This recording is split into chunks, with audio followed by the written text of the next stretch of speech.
Well, greetings and salutations, test takers. This is the Series 7 Guru coming to you from my studio here in fabulous Las Vegas with another explication request. If it's a Kaplan question, just send me the QID. I can bring it up backstage. I'll help you with any question.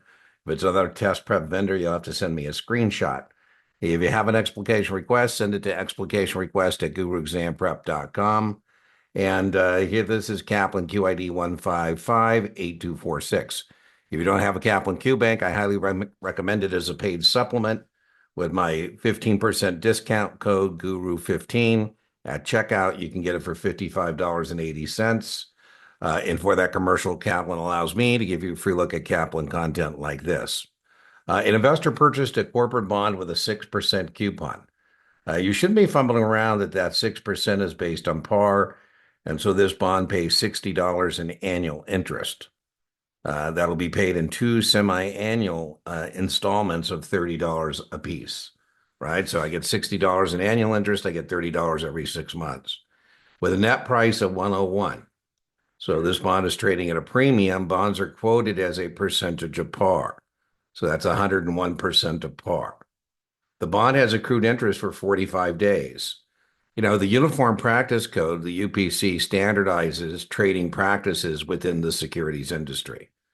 And the Uniform Practice Code says that buyers of bonds will pay the seller of the bond the dollar amount of the accrued interest. So as a buyer, not only do you have to pay that price of 101, you're also going to have to pay the seller the accrued interest. The seller has held the bond for 45 of the 180-day period, right? Uniform Practice Code says that every month has 30 days, and therefore the year is 360.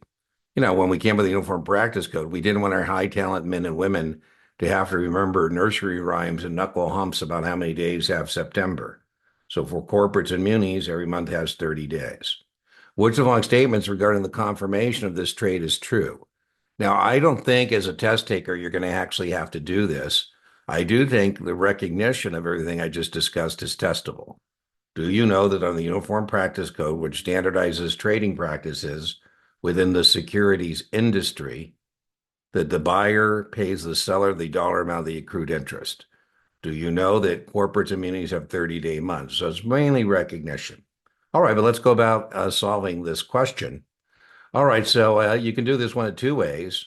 You can take the $60 in annual interest, divide by 360 to see what is interest per day, or you could take the $30 divided by 180 to figure out interest per day. Either way, you're going to come up with the owner of the bond is receiving 16.66 cents in interest per day.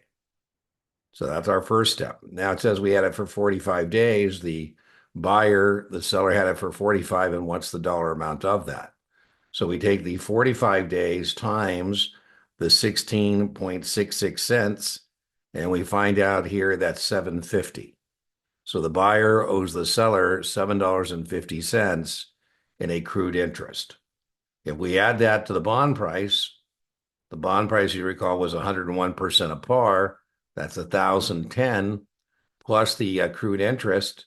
So the total amount due on the confirmation will be 1,017.50. Choice A. You know, I used to get customers who would get confused about this because they get their confirmation very much like this. And they say, Dean, what's up? How come I owe 1,017.50 when I paid 1,010 for the bond? I said, whoa. You did pay 1,010 for the bond, but you owe, as a buyer, the seller, the dollar amount of the accrued interest. And so that's that other 750 that you got to come up with. All right. Well, I hope you have found that helpful. Remember, inch by inch, your exam is a cinch, yard by yard, your exam is hard. One more point, I would just point out that if it was a Treasury securities, we're using an actual 365-day calendar. All right. See you on the next explication request.